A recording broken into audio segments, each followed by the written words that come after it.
Hello everybody, good morning, welcome to the United Stands. I'm Mark Goldbridge and this is your latest Manchester United news and transfer news this Monday, the 29th of December. Almost need a reminder there what bloody day it is in this Christmas week. They call it Twixmas and we've got our tree up. Unlike others, we're not miserable Scroogers. We keep the festive spirit going till January the 6th here because it's the 12 days of Christmas, you miserable gets. Anyway, let's get into it. Lots to get into on the show this morning. Price set for Conor Gallagher, price set for Joshua Zirkzee. Barcelona don't want Rashford again. Also, what's happening with Mainoo and a few other bits to get into this morning in our news show. Make sure you smash a like. Let's get 1,000 likes on the video and subscribe if you haven't done already.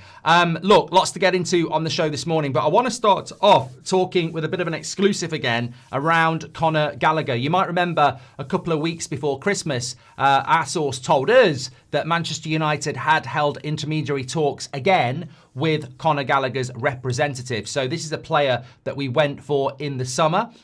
We didn't follow through on that. And again, we have had intermediary talks just before Christmas with Conor Gallagher. So where are we at with that, considering on Friday, in 3 days time actually, Thursday, the transfer window opens. The transfer window opens. You think about all those videos we've done over transfers over the last 10 years where we've gone, this week could be a big week. Well, this week is when the January transfer window opens, my friends. Thursday, 1 o'clock. Thursday, the 1st. The transfer window opens. Are Manchester United lining up any deals? Or are they sat on, with a finger up their arse as usual thinking, what are we supposed to do here? Well, the answer is probably more nuanced and niche and layered than we would like it to be. But look, Aditya says, are we getting Conor Gallagher? Get your comments in. We'll read out your super chats as well if and when they come in. But look, with relation to Conor Gallagher, the situation is this. Fabrizio Romano himself reported this a couple of days ago, that Atletico Madrid want £25 million for Conor Gallagher. They are not looking at a loan deal. So this is pretty much the situation that was there in the summer. So what is the latest from Manchester United? Manchester United like Conor Gallagher. They've tried twice now to get him in the last 6 months. The last summer transfer window and a couple of weeks ago, they've had conversations again. What they don't like is spending money on a player like this. They don't want to spend the 15 million on Ruben Neves when he's going to be 29 next year. They don't want to spend 25 million pounds on Conor Gallagher because they think it impacts them going for Elliot Anderson or Carlos Baleba or Adam Wharton. Now, look, we can debate that, we can discuss that, we can be confused by that, we can ridicule that. But that's the situation with Manchester United. This is a player that they like. This is a player that Ruben Amorim would welcome to Manchester United.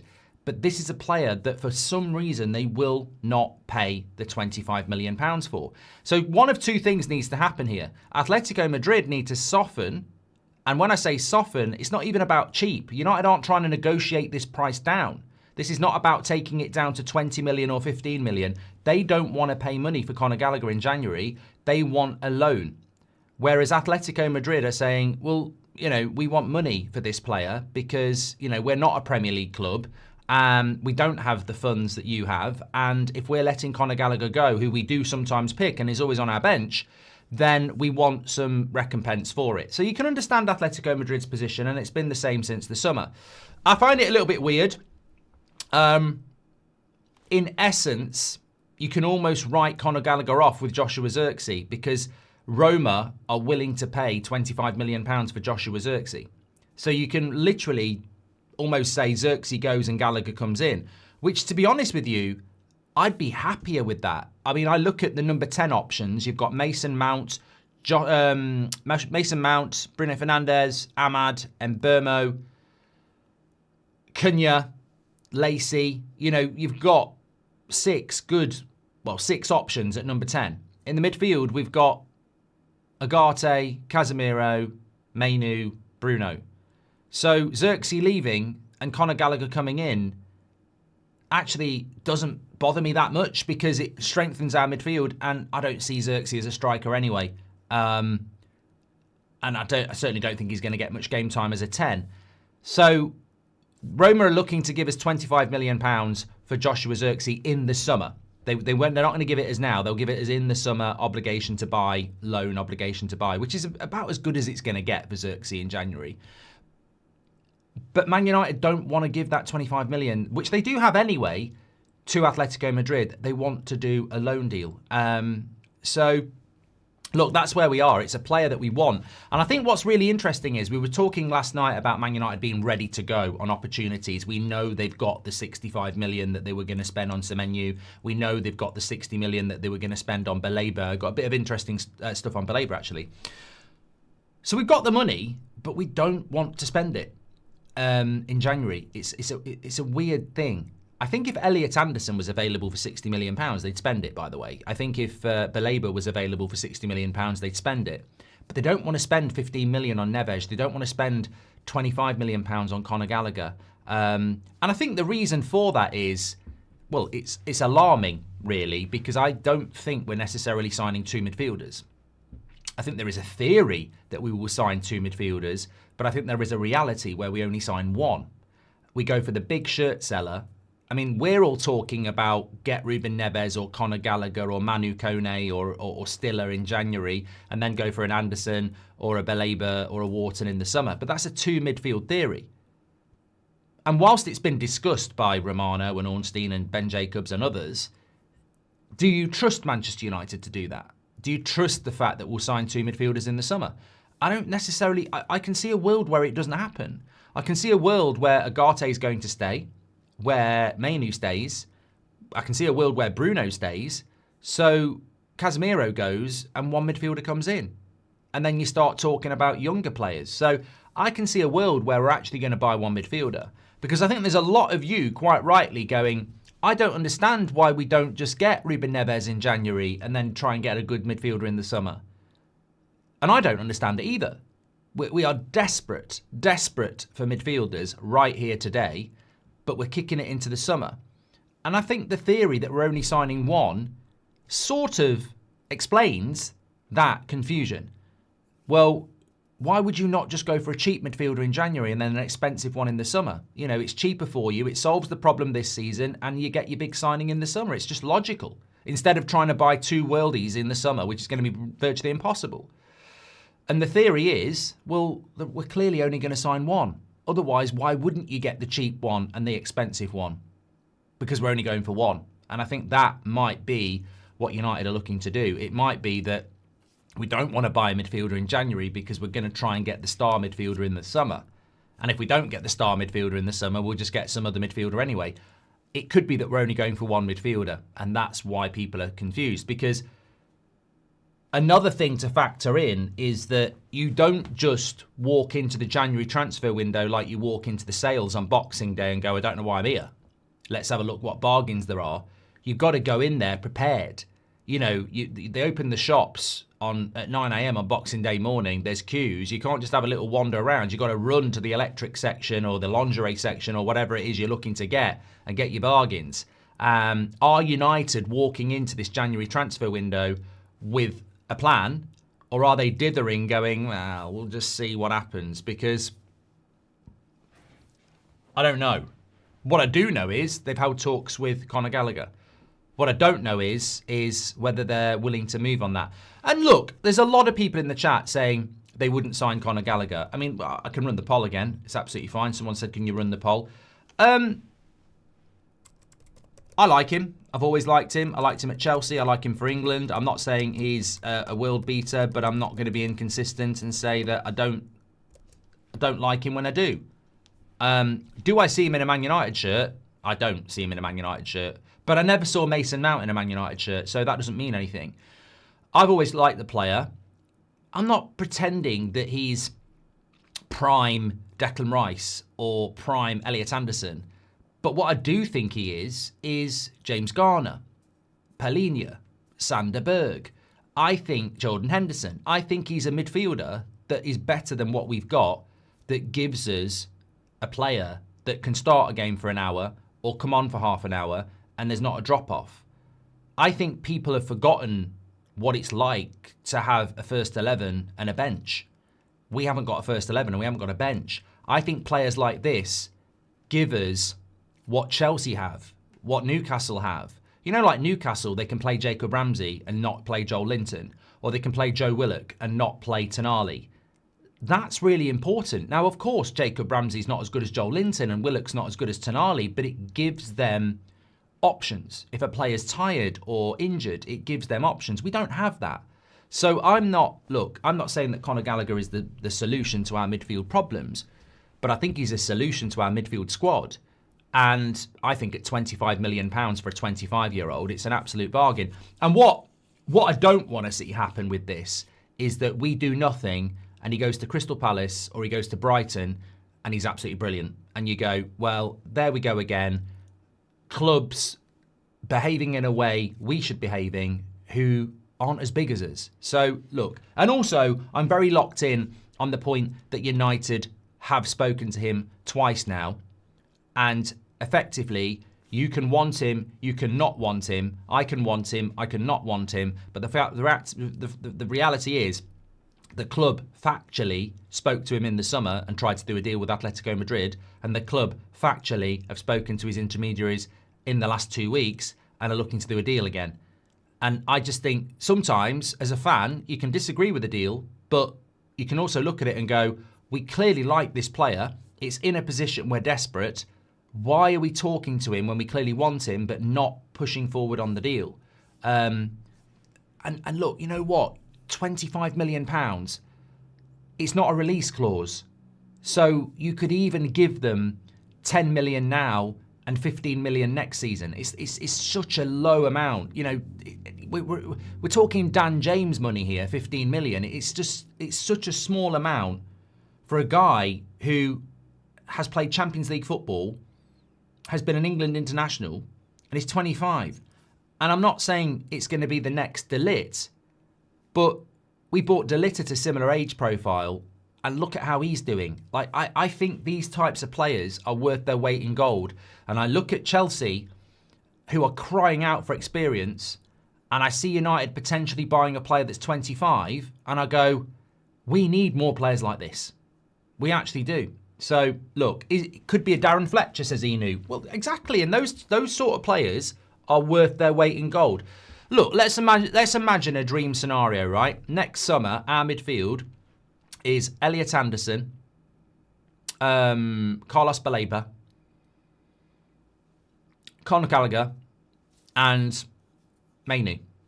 I'll be very happy with that. And you get rid of Agate, you get rid of Casemiro, and Bruno leaves. You know, I'll be very happy with that. So, even if you had Elliot Anderson and Carlos Baleba as your starting midfield next season, they can't play every single game in Europe and every single game in the Premier League, and they can't play 90 minutes all the time. Sometimes you're going to have to bring them off. Now, do you want it to be Agate and do you want it to be Bruno, or would you like it to be Conor Gallagher?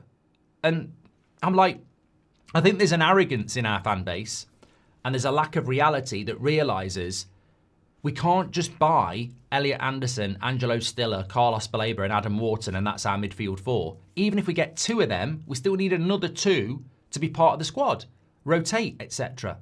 And I think Conor Gallagher's better than everything we've got. I do. I think he's better than Agate. I think he's better than Casemiro. And I don't think Bruno and Mainoo are really midfield two players. But I would also agree about Ruben Neves as well. I mean, look, Conor Gallagher's a player that we're looking at. 77% of you would go for him. Ruben Neves, I would sign him as well. I would sign him as well. I find it incredible. Chelsea are going to never win a Premier League title because their policy is to buy players under 24. What chance of us winning a title if our policy is not to buy players over 25? It's not going to work. As I said yesterday, Real Madrid bought Luka Modric at 27. I can't believe we're not looking at people who are 26, 27, 28, 29, because a couple of those into our team would take us to the next level. You look at Lisandro Martinez. He's literally like a new signing because he's been injured for 2 years.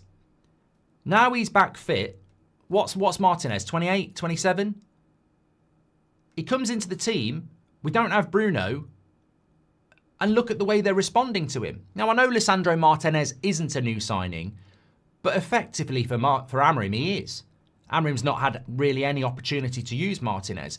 Martinez comes into the team. He's 27, 28. And imagine if that's Yoro and Heaven at the back. They're going to make mistakes. They're good, honest young kids, but they're going to make mistakes. You bring Lisandro Martinez in, you know, it makes a big difference. I'll tell you what, you put Lisandro Martinez at centre-back for Chelsea, let's see how Chelsea start doing.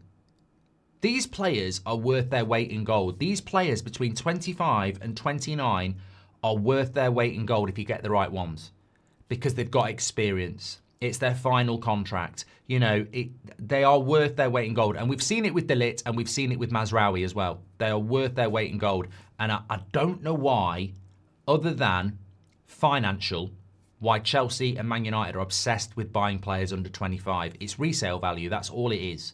You buy a 25-year-old, there's no resale value because, you know, by the time they've completed their contract, they're 30. You buy a player that's 20, you've got resale value. I mean, what sort of mindset is that? If I buy a 20-year-old, I don't want to sell him anyway. If I buy a 20-year-old at Man United and they do well, I don't want to sell them. Paul Scholes, Ryan Giggs, you don't want to sell them. You want them here for their career. So I don't get it. I don't get it. But look, let's wait and see what happens with it. I think the most important message this morning is that we have held talks with Conor Gallagher. The price has been set by Atletico Madrid at 25 million.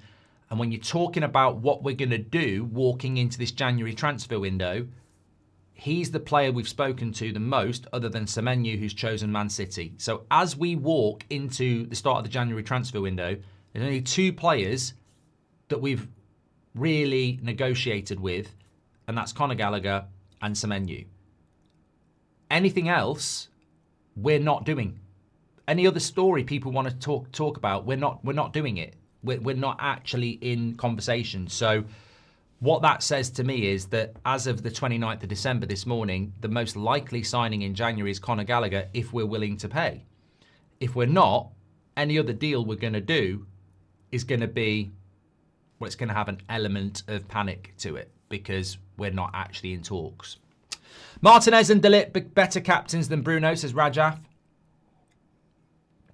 What are you bringing Bruno into it, Rajaf, for? Have you got an agenda? You're a Bruno hater, you are. What about some deal with Roma Zirkzee for Kone, says Alex. Look, Manu Kone is really interesting.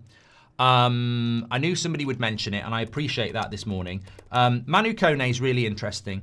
In the summer, I said there is a midfielder that no one's talking about, that I can't really talk about because who I'm getting the information from, it'll become very obvious if I put it out there to the player and his agent. And I don't want to do that. I don't want to expose, you know, friends and colleagues, etc. But in October, I gave the name because I was allowed to do it then. I wasn't allowed to do it in the summer transfer window. And it was Manu Kone. And we were in talks with Manu Kone over the summer. And he is a target that we really like.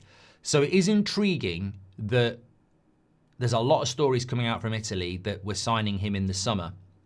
And he's coming to Manchester United. Now, the interesting thing about Manu Kone is that he was a very interesting profile player at Mönchengladbach, where he spent, I think, three years or something like that. He then moved to Roma, but he moved to Roma in 2025. And he'd been there on loan for a year, but he only signed for them permanently in 2025. I think it was an obligation to buy, and it was about 15 million. Now, he's done quite well. But he shouldn't cost that much. United do like him. He's definitely an all-action midfielder. The only thing I'd say about Manu Kone is I don't always trust Italian reports, and most of these are Italian reports. And also, he is coming in from the Italian league, which, as we know, is slower. So, in fact, remind me a little bit later in the show, I want to talk to you about what Antonio Conte said about Rasmus, because I think it's really interesting. But the interesting thing about Kone is if it did work, by the time he signs for Manchester United, he'll be 25, because he's May birthday and he's 24.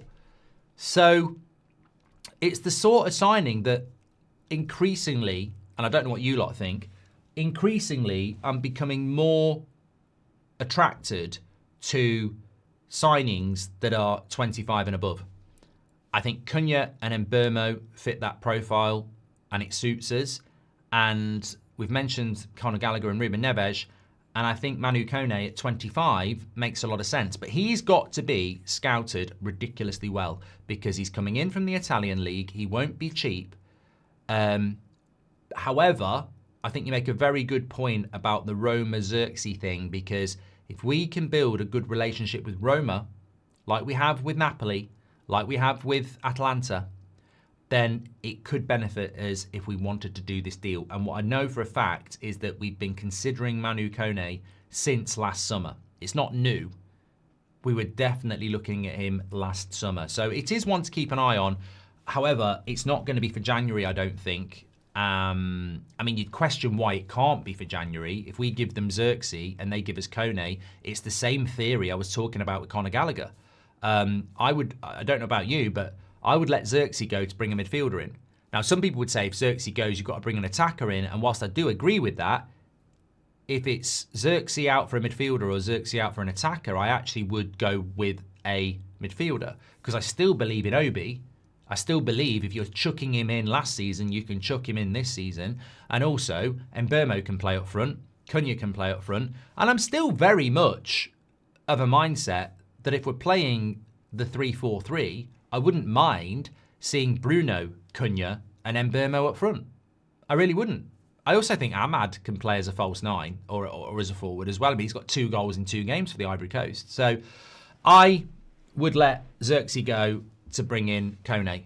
I don't know whether that can happen.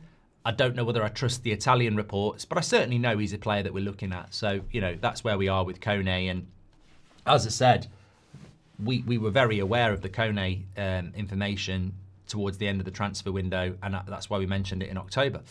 Conor Gallagher could be the perfect player to help the team. Experience, wants to play for England, so he'll hit the ground running. I'd buy him, says Damien. I think that's a very intelligent assessment as well. I can't get my hat on... Look, I can understand why Man United want Conor Gallagher on loan. I understand it because he's going to come in with a point to prove and he wants to go to the World Cup. So you could get 4 really good months and then make your mind up. But on the other hand, if the only way you can get him is by paying 25 million, well, if you want to loan him, then why wouldn't you pay the 25 million pounds anyway? But this season is really interesting because, I mean, look at Luke Shaw. It makes no sense. No sense at all. Luke Shaw has basically been injured for 2 years. Yeah, you couldn't get him on the pitch. He's been injured for 2 years and he's 30. So you're like, he ain't never going to be able to play for 6 months in a row again. And then this season, he's been fit for 6 months. And you're sort of like, all right, I watch Netflix. Sometimes it's fantasy, sometimes it's reality. But this is not a Hollywood movie. This is real life. How is he not fit for 2 years and now he's been fit for 6 months? It's incredible. And then you look at Luke Shaw, as we did a few weeks ago, and when you look at Luke Shaw, when there's not an international tournament in that season, he's injured a lot. And when there is an international tournament, the amount of games he plays goes up. So look at Reece James at Chelsea, been injured for ages, fit. I was going to say Mason Mount, but somebody made a very good comment in the watch along. Mason Mount's had 5 injuries this season already. He has. He's had 5 knocks already this season. So you can't really say that Mason Mount's staying fit because he has had a few. They've not been long injuries, but he has had a few knocks. But there are a few players this season that are just totally motivated and ready to go because they want to go for the World Cup. So, Conor Gallagher could work really well. Slow Sports News says, give a £25 million player to prove themselves and they will shine brighter than somebody who's already there. Look at Mazraoui. Great point, Slow Sports News. Hope you're doing well. What about some deal with Roma for Zirkzee? That was Alex. Anderson will likely go to City, says John United. Thank you very much for your super chat. We do need alternatives. Signing Neves or Gallagher could help secure Champions League, bring revenue, and allow a proper reassessment in the summer window, says John. Well, yeah, I mean, look, my interpretation of what you're saying there is you spend £25 million on Conor Gallagher or you spend £15 million on Ruben Neves, you get Champions League football, which gives you £100 million, which you can then spend on a midfielder. You don't buy Conor Gallagher or you don't buy Ruben Neves, you don't get Champions League football, you don't get the £100 million, but you're still going to try and sign Elliot Anderson. It's just so logical. But I do feel like, deja vu, because we've said this so many times and it's something United never figure out. You spend 25 million in January, you earn £100 million in May. You don't spend the £25 million in January, you don't earn the £100 million in May. And also on top of that, the target that you don't sign in January because you want a different target in the summer, well, the target in the summer doesn't come because you didn't get Champions League football. So it's just so logical to bring in a cheaper midfielder to help you get Champions League football, to get you the 100 million, which makes you more attractive to the player you really want, and also you've got the money to do it as well. This feels similar to the window in January when we finished second, where we could have strengthened the squad for a title. We need midfielders, says Rajaf. It feels similar to many midfielders. It feels similar to many transfer windows, Rajaf. I mean, we've seen it year after year after year. Even last season, we bought a 20-year-old left wing-back in Dorgu who wasn't ready to go. That was our business. But we let Rashford go, we let Anthony go, Sancho was out on loan as well. Ahmad got injured for a long time the first week of February, and we had no wingers. And the midfield was still weak. So we've got form of doing this. I mean, I'm still very much lost on the fact that Ineos are meant to be new, and they do exactly the same thing. Not buying a decent midfielder in January. Well, here we go from Pete Phillips. He says, not buying a decent midfielder in January will cost us £100 million in losses because we won't be in the Champions League. Stiller or bust for me. Gallagher is a Mainoo replacement. Well, just on Mainoo for a moment. Marlowe says, Merry Christmas, Mark. The Telegraph ranks every signing post Sir Alex. Some crazy takes. Could the United stand do the same? I think we have done it before.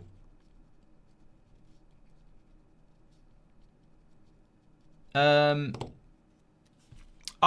tell you what, Marlowe. I'm not going to do a video on it because we've got too much content to talk about. But if you give me 10 minutes to get through everything else, I'll give you my top 5 signings post Sir Alex Ferguson. At the end, and Merry Christmas to you. It is still bloody Christmas. I'm so big on Christmas being the 12 days of Christmas. And you know what? I'm not one for social media campaigns, but I think it's moronic to be taking your Christmas tree down after Boxing Day. I really do. I don't know who you're trying to kid. I don't know whether you're sponsored by Shark Hoovers or something, but Christmas runs until January the 6th. At least get to New Year before you take your tree down. And it's always the same prats. It's the prats who've had their tree up since November the 1st. Christmas doesn't start on November the 1st. Christmas, minimum, you've got to get to the middle of November before you put your tree up. But to take your Christmas tree down the day after Boxing Day is moronic. And if you've got kids, it's actually quite horrible to do that to them, I think, as well. I think it's horrible that you basically just celebrate Christmas for 2 days. Terrible. Terrible. At the end of the day, if he gets his Champions League, he's worth the punt, says Luke Schofield about Conor Gallagher. Robert McCormack says maybe they want players that will start next season. But what does that do for this season, Robert? Are you on board with writing a season off then? I mean, I don't think you're wrong. I do think you're wrong, but I don't think you're unique in the sense that you've probably become indoctrinated to the Glazer way, where they write off seasons. They've wrote off loads of seasons. And if we're going to ignore the January transfer window, we're basically writing this season off as well. We won't get Neves as Ineos only sign players with sell-on value, says Dazzo. Morning, says Tom Grant. Barcelona not wanting Rashford. We sell him for more elsewhere. 25 million instead of 40 for Gallagher equals definite maybe. Baleba's former AFCON is odd also, says Tom. I don't know how Baleba played in the AFCON yesterday. I got mixed reviews, but at the end of the day, it is the AFCON. With all due respect, if Declan Rice plays really well in the World Cup against, teams that aren't France and Brazil, well, I'm sorry, it's a different kettle of fish when you're playing in the Premier League compared to playing national teams. So, honestly, if Baleba's played well for Cameroon and I didn't watch the game, again, I think you need to educate yourself on football, because international football is shit compared to domestic football. It's slower and the quality's not as good. So, I mean, Baleba needs to play well in the Premier League. I don't give a toss what he does for Cameroon. I don't. I really don't. I don't know how people can watch Baleba play for his national team and say he's back. No, he's crap. And he needs to play well in a Brighton shirt, which he's not doing. Emily Derry says, it's not even just about the Zirkzee fee covering the Gallagher fee. The additional revenue from qualifying for Europe would be more than enough to cover it. Absolutely, exactly, Emily. Absolutely spot on. And Paolo says, 25 million is for nothing these days. And for a proven Premier League player, no-brainer. We can't dither around again on this. And Robert McCormack's come back. He says, we can get it without backups, not get it with them. I don't know what that means. Emily Derry says, we go into a spin when players like Bruno or Kone or Casemiro are unavailable because we don't build out a balanced squad and we end up with a bunch of raw academy prospects. This is a great point from Emily. This is exactly why I think people like Ruben Neves and Conor Gallagher would be really intelligent, because listening to Ruben Amorim over the last week, and I like listening to Ruben Amorim, and he is doing a press conference again today. Listening to Ruben Amorim over the last week, even I was getting fed up with it, because he just doesn't shut up about not having Bruno available. Oh, without Bruno, I know, and we won without Bruno. And it's like, hold on a minute, mate. How long have you been in football? You can't moan about a player being injured. Arteta's got Declan Rice playing at right back. He hasn't had Gabriel for 3 months, his best player. Like, you're going to get injuries in football. The fact that Bruno Fernandes is almost a robot when it comes to injuries is just luck. You can't be there going, oh, without player, without this, without that. That. Look at Arsenal this year. Calafiore, Timber, didn't even play at the weekend. So you get injuries. And that's why players like Ruben Neves would be really important, because you could have somebody that comes in that isn't Agate and Casemiro. And if one of them get injured, who's playing in the midfield? So these players are very, very important. Manu, Kone seems more like a Baleba alternative to me. We keep getting linked to all these all-action midfielders, but they wouldn't work well together, says Chip. Could be a good point. One and only says, we need midfielders with the mentality and work ethic like Roy Keane and Gattuso. Yeah, but where are they? And Damien says, Conor Gallagher could be the perfect player to help the team. Done that one as well. 12 days, Mark. Christmas isn't for another year, and people already have their trees up. I don't know what that means. It's still Christmas. Why are we going for Conor Gallagher when Chelsea sold him and Atletico are letting him go just because it's a cheap deal, says Keith. I mean, that's one way of looking at it, Keith, of course. Chelsea let him go because he was homegrown and they needed the money.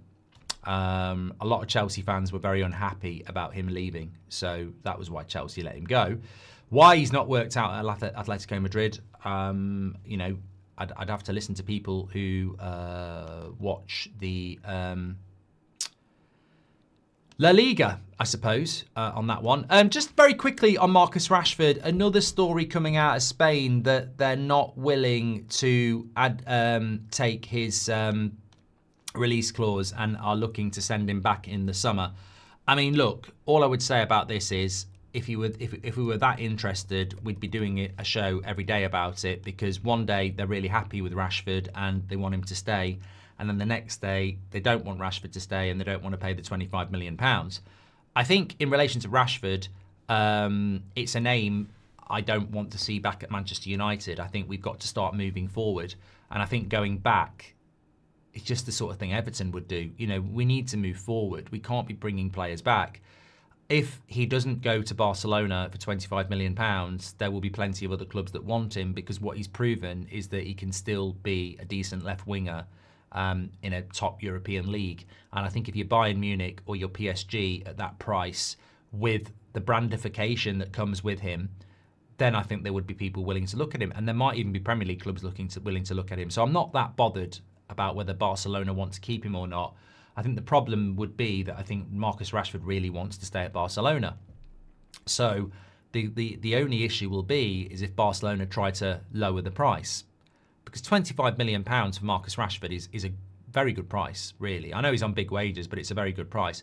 And the only reason Barcelona won't want to sign him is because of financials, because they're always in bloody trouble financially, aren't they? So I would lean towards the fact that they do want to keep him, but it might be some sort of negotiation. But to be honest with you, it's not really worth talking about, is it? You know, as Fabrizio reported last night, it's over with Sancho and Man United. He's out of contract in the summer.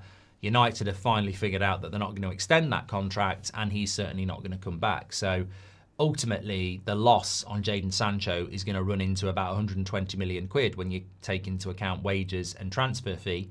And he's going to walk out of United at 25, a free agent. It's an absolute disaster. But, you know, we've been saying for years we need to cut our losses on these players. So, you know, you just got to try and not make these mistakes again, haven't you? You've got to try and not buy players with questionable attitudes for big money and put them on big wages and big contracts, because you can't sell them. And that's another sort of example of why I think we should buy more players who are 25 and above. Because if you buy a player that's 25 and above, they do tend to come with a track record and you know what they're all about. Whereas if you buy a 20-year-old or a 21-year-old or a 22-year-old, you've got to develop them. You don't know what their attitude's going to be like. You know, you can lock yourself in on big mistakes, which we've done numerous times. You know, Anthony, he's another one we locked in on. So Chelsea have Enzo and the Demon in midfield, says Rajaf. And Vincent says, Dear Sir Jim, if you want us to be like Chelsea, go get Gallagher, and then we'll have Mount and Gallagher, and then get unhappy Palmer in the summer. Champers, says Vincent. Average players are not going to be the difference, says Robert McCormack.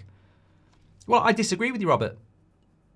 I disagree with you, and I'd be a hypocrite if I didn't say that. I literally said after the Bournemouth game, if you put James Garner and Sander Berg in our midfield and play them every week until the summer, I think we'd get top four.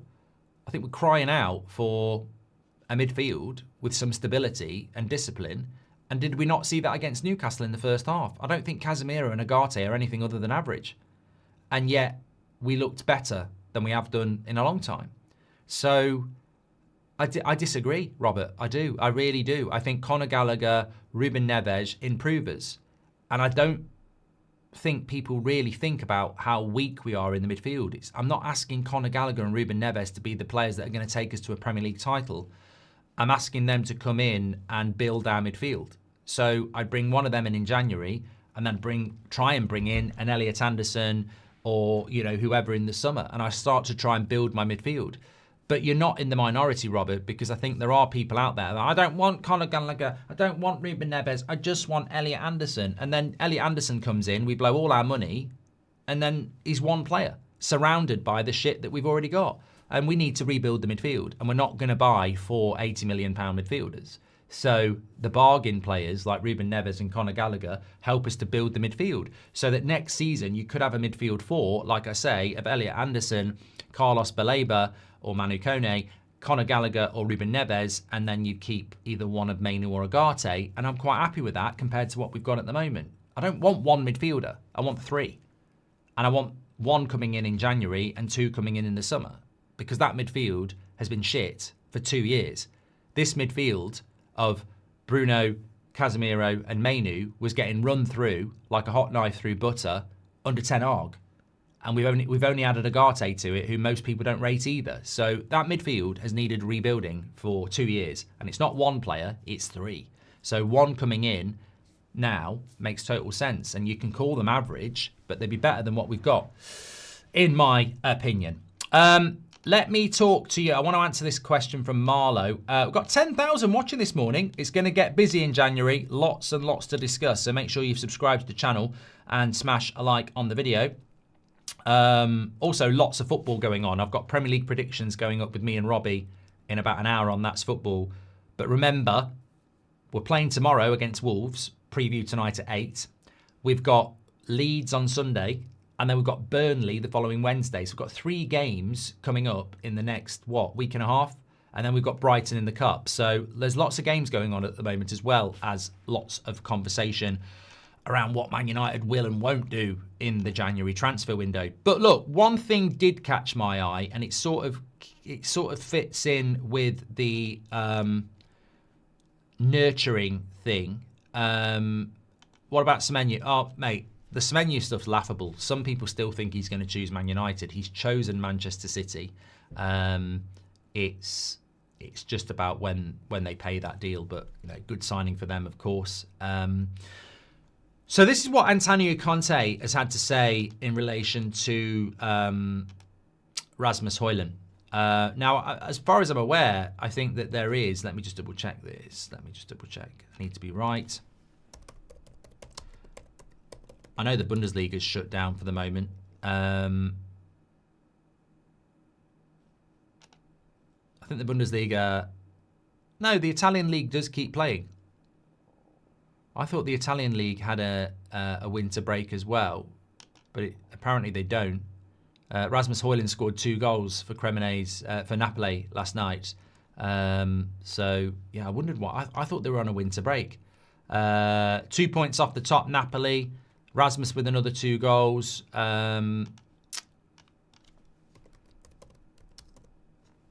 Which means that he has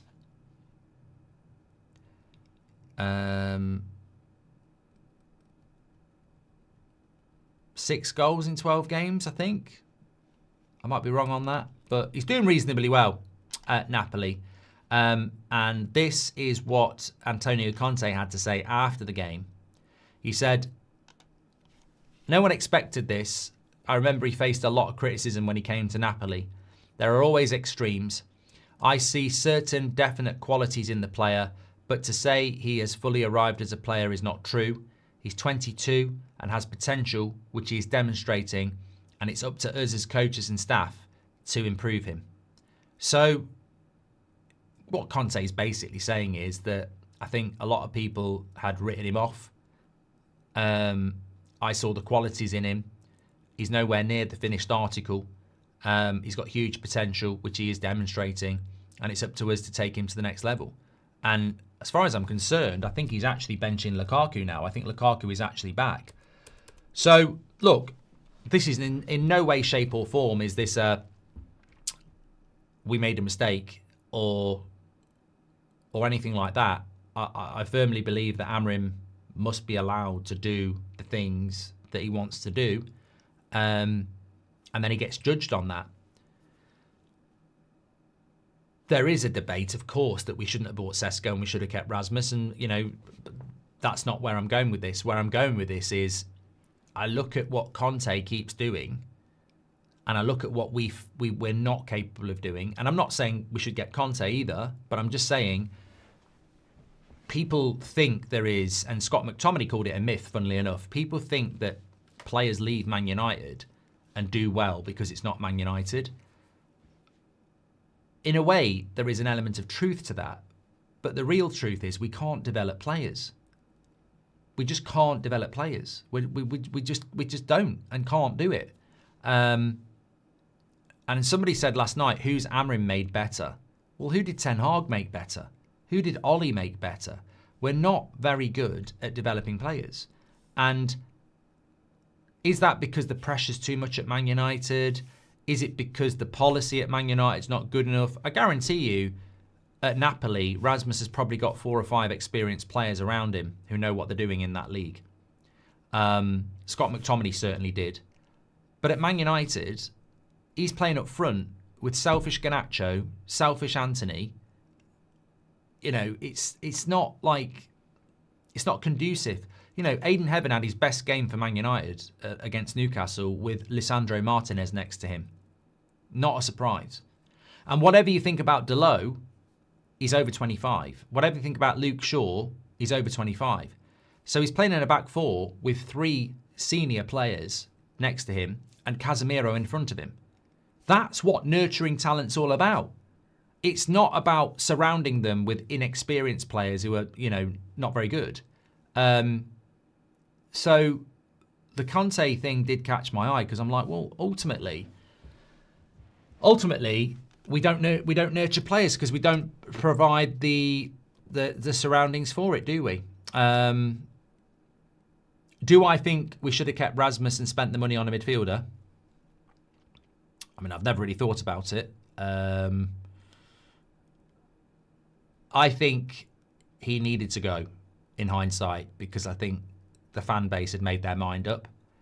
And I think those people saying, well, yeah, we should have done that, will probably be the same people that were saying sell him in the summer.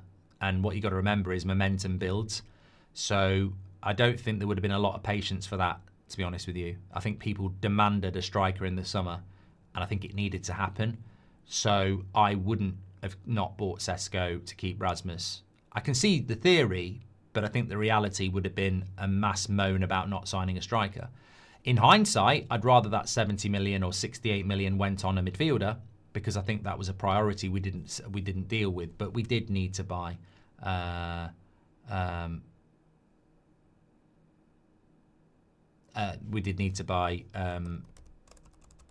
striker. But we desperately needed a midfielder. 100%. Let me just have a quick look here. AMG says, sorry, Mark, maybe one for the 8 p.m, completely off topic. I'm Amorim in still, but if United were a serious club, we'd go for Emery from Villa. You know what, AMG? I mean, look, I don't even think we can talk about it at 8 o'clock without people losing their shit. But I was thinking about Emery at the weekend and whether he'd be a good fit for Man United. So I'd be lying if I didn't answer this honestly. Look, Amorim should be given the season, and hopefully he'll be here for a few more. We have Ruben Amorim, he's the manager. However, if the stars aligned and Unai Emery was given the Man United job, would I be happy with that? I think that when you look at the way he sets his team up, he plays with wingers and he plays a back four. He plays out from the back, which is progressive. He always seems to have a really good midfield. And he's big on flair.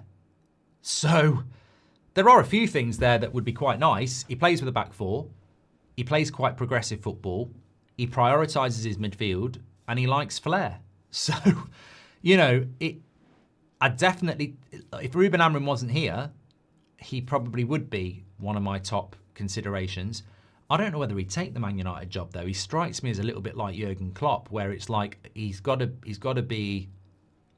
have certain things in place above him, and I don't think he'd like United's structure. United's structure above the manager is shit, really. You know, you've got this board that has a lot of control, so I don't know whether he'd take it anyway. But then again, it's Man United. Happy birthday to my best friend Damien, says Assad. Happy birthday, Damien. Hope you have a good day. Chelsea, there we go. Right, okay, Marlo has asked me, latest on Mainoo. Okay, somebody just said you were going to talk about Mainoo.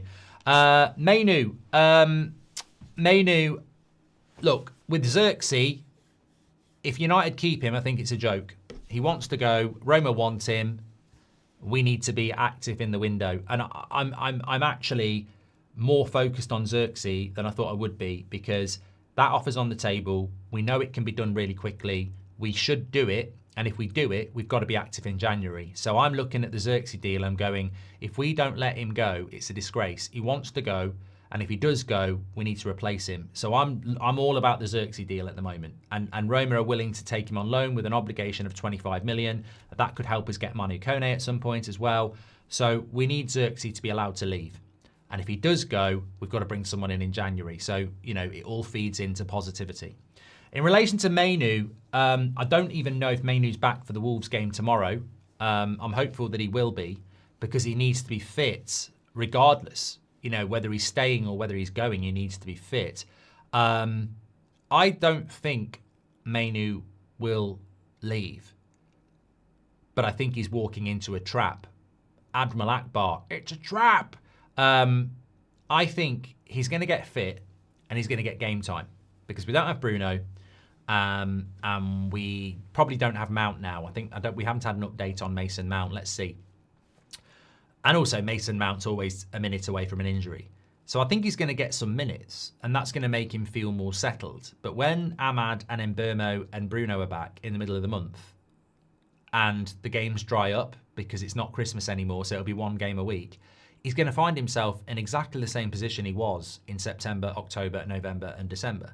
So I think he's going to get drawn in by minutes in early January, and then by February, he'll be back on the bench again, not playing. So I think he's going to stay, but I don't think things are going to get any better for him. But I don't think United are going to let him go.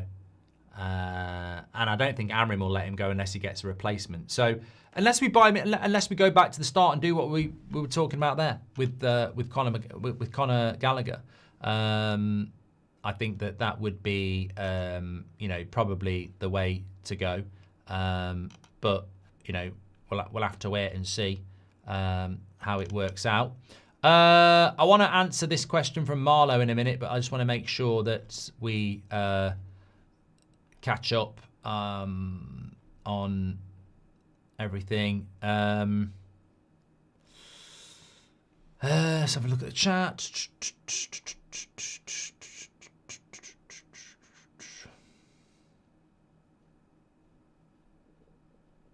God, Marlo, right, I'm sort of freestyling on this. It's really difficult. And it's probably going to create a lot of debate. So Marlo said, can you give us your top 10 signings since Sir Alex Ferguson left for Manchester United? And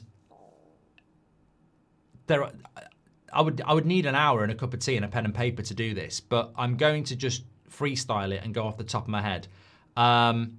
Wow. Top 5 signings since Sir Alex Ferguson left Manchester United. Okay. Right, I'm going to put Edison Cavani in at number 5 because as much I hated that signing. I was like, this is stupid. He's really injury prone.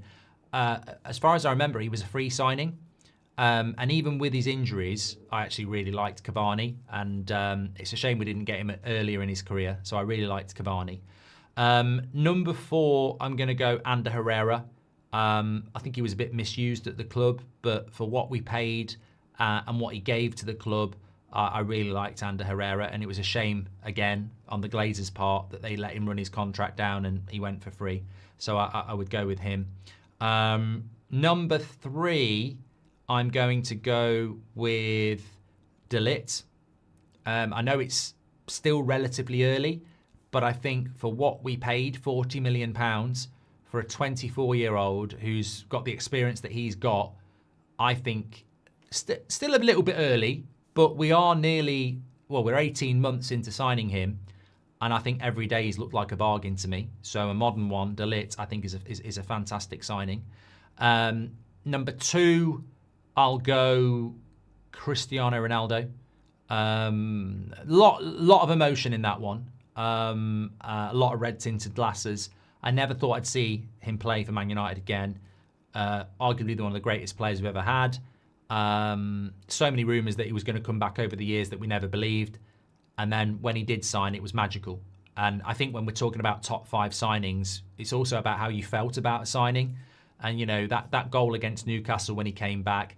18 Premier League goals in a shit United side as well. I just think, with Ronaldo, there's definitely some romanticism there. But, we had that year. He did come back, and it was magical to have him back in a Man United shirt. And then number 1, it's got to be Bruno Fernandes. It has to be Bruno Fernandes. I was so desperate for us to sign Bruno. We didn't get him in the summer. I thought we'd missed the boat, literally. And then we bought him in the January, hit the ground running. He was a breath of fresh air. And look, despite the fact that we destroy every player, and despite the fact that we ruin every player's mentality and consistency, he still manages. Look, we haven't had that many good signings since Sir Alex Ferguson left. So I'm not saying Bruno's a legend. I certainly don't think that. I don't think he's even a great. But I think I think we've had value for money out of him. And it's not his fault. He's now playing as a midfielder, which is a bit like putting Erling Haaland as a number 10. So, yeah, it would be Bruno Fernandes. Few people talking about Casemiro. We spent 350 grand a week and 60 million pounds on him. I don't think we've had value for money from Casemiro at all. Some people are saying Luke Shaw. I mean, Bruno's played more games in 5 years than Luke Shaw's played in 10 years. And you think about the money he's earned as well. No. Ahmad is a good shout. Ahmad is a good shout. We paid a lot of money for Ahmad. I did like Anthony Martial, but again, a bit like Ahmad, we've paid a lot of money on that. So yeah, look, some people are saying Zlatan as well. I liked Zlatan, worth a mention, but I probably preferred Cavani more than Zlatan, if I'm being completely honest. Varane was look, I'm doing it off the top of my head as well. There might be one or two that I might want to revise with a bit more time, but you know me, I freestyle it. Alexis Sanchez definitely not in there. No, absolutely not. Look, I was very excited about Schweinsteiger. I really did like Schweinsteiger, but it didn't work. To be honest, did it? It didn't.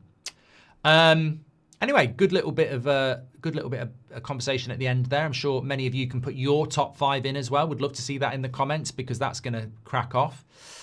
We are back just after 1:30 because there is an Amorim press conference and I will be with you at 8 o'clock. Keep an eye out on That's Football as well. We've got our Premier League predictions coming up. It's getting really close between me and Robbie heading into the new year. Fantastic show this morning. Over 10,000 watching, which is incredible for a morning show. Then again, things are starting to hot up for January now. So look, if you haven't subscribed, please do. If you haven't smashed a like, please do. And please do leave us your top 5 Man United signings since January. That's all on Marlow, but I'm interested to read some of those as well.